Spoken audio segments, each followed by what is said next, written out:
Today we're putting the Mesa Trail toe-to-toe with the TerraFlex to figure out which is the best minimalist trail shoe for 2021. So stay tuned.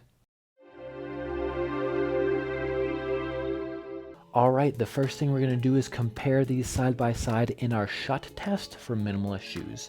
If you don't know what a minimalist shoe is or why it's important to have one, go ahead and click this video up there and you'll learn everything you need to know and maybe then some. So first things first, S is for sole. Both of these come with a 2mm removable insole, which typically I recommend you remove. They both have 3mm of foam underneath that. Now, the TerraFlex has bare foam and the Mesa Trail has trail foam. After some digging, I haven't been able to figure out if that's just rebranding of the same foam or if there's actually any difference. So for now, we'll just assume they're the same because to me they feel pretty similar and they're both 3mm. Next, they both have the 5mm Feel True sole that a lot of the Zero shoes have. Now, where they start to get different is in the lugs and the actual rubber sole design on the bottom. So the TerraFlex has 4mm lugs, while the Mesa Trail has 3.5mm lugs. And you'll notice there are a lot more ridges here on the Mesa Trail, which allow for a much better ground feel than the TerraFlex allows for. Also, overall, the Mesa Trail is a bit lighter, so it does add to that minimalist shoe feel a bit more, but we'll touch on that later. Bottom line, when it comes to the soles, the Mesa Trail has a better ground feel, it's a bit thinner and a bit more flexible. On paper, it's only a 0.5mm difference, but honestly, it feels like a much more significant difference than that. Next in our shut test is H for heel. Both of these are from Zero shoes, which, as the name implies, means they're both zero drop shoes, so there's no difference between the toe and the heel when it comes to elevation. So both of these pass with flying colors. Next, U is for upper, and this is where we start to get some differences, but maybe not quite as many as you may be thinking. At first glance, you can clearly see that the TerraFlex has the Huarache style straps that most of the Zero shoes and sandals have.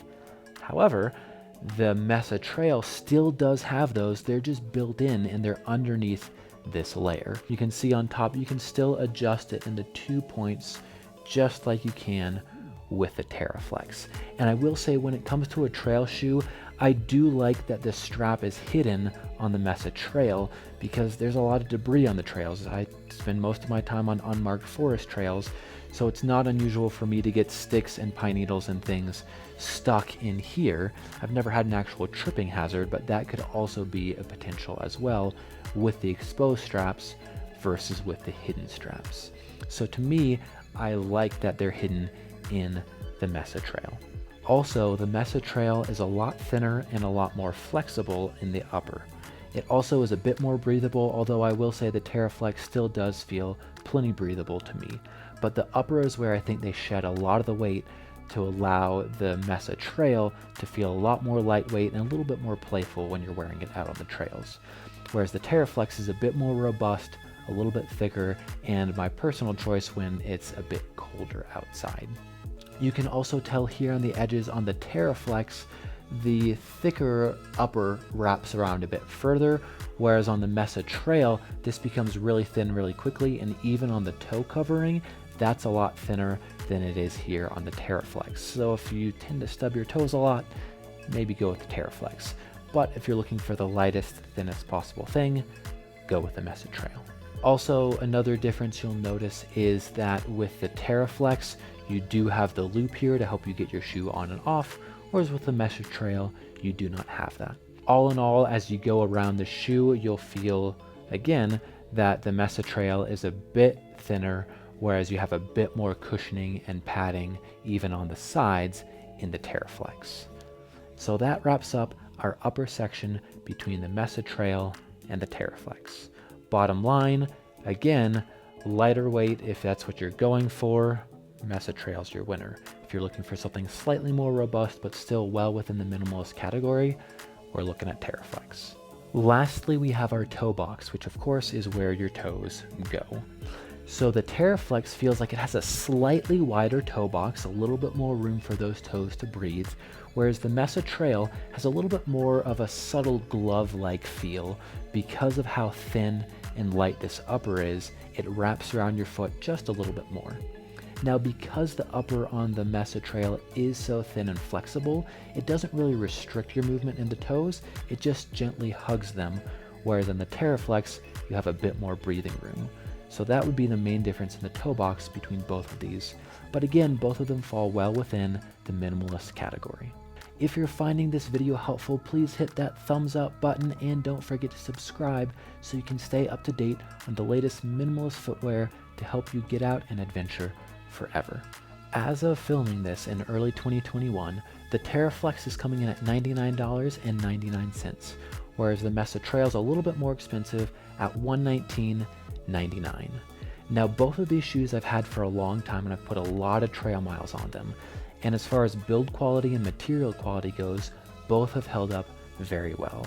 I'm super satisfied with the fact that you can barely even tell that I've worn these, aside from the generous layer of dirt on them, even after brushing them for the video. But for both of them, build quality is wonderful. As far as specific sizing goes, make sure you check out the links in the description below for each of these particular shoes, because depending on the production run from Zero Shoes, sometimes they might recommend getting a size up or a size down. It just really depends, again, on that particular production run. For me, these have been very true to size. I typically wear 10.5, both these are 10.5, and they've worked fantastic for me, but make sure you heed their suggestions right over the sizing selection that you'll see on the screen. Now, as specific weight goes, again, I'm wearing a men's size 10.5, and the Mesa Trail is coming in at 7.75 ounces, whereas the TerraFlex is coming in at 9.5 ounces. So there's almost a 2-ounce difference between these shoes. Again, the Mesa Trail being a little bit lighter and the TerraFlex being a little bit more robust. As far as specific usage and recommendations go, when I'm on my A game, when I'm feeling really good, when it's warm outside, I live in Colorado, so that's an important factor, and when I want to go for a long hike without a lot of extra weight, I go for the Mesa Trail. I love how lightweight it is, how thin and flexible it is, how playful it feels on my feet, and I get much better ground feel when I'm wearing these. So that's when I tend to grab my Mesa Trail. Now, if I'm a bit worn out from a previous day of exercise, if I'm carrying a really heavy load, or if it's snowy outside and I don't actually know what's going to be directly under my feet, I go for the TerraFlex. It's a little bit more robust, a little bit thicker, and it provides that little bit of extra protection while still falling well within the minimalist shoe category. So depending on your specific usage, what you do most often, and also how long you've been using minimalist shoes, you might want to go one way or the other.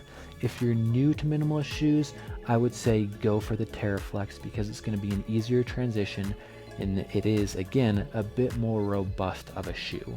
If you're a seasoned outdoor adventurer in minimalist shoes, and especially if you're a runner and you really want as lightweight as possible while still getting the extra traction that you get from a shoe, then I would say go ahead and go with the Mesa Trail. I hope this video was helpful. If you found it helpful, again, please hit that thumbs up button and also hit the subscribe button so you can stay up to date to the most current footwear and outdoor adventure gear. As always, thank you so much for watching this video. Feel free to drop any specific questions you may have about these shoes in the comments below. And also feel free, if you want to learn more about each of these pairs, to check out the full-length review of each of them. The TerraFlex review is currently live, and once the Mesa Trail shoe video is live, I'll post a link up there as well.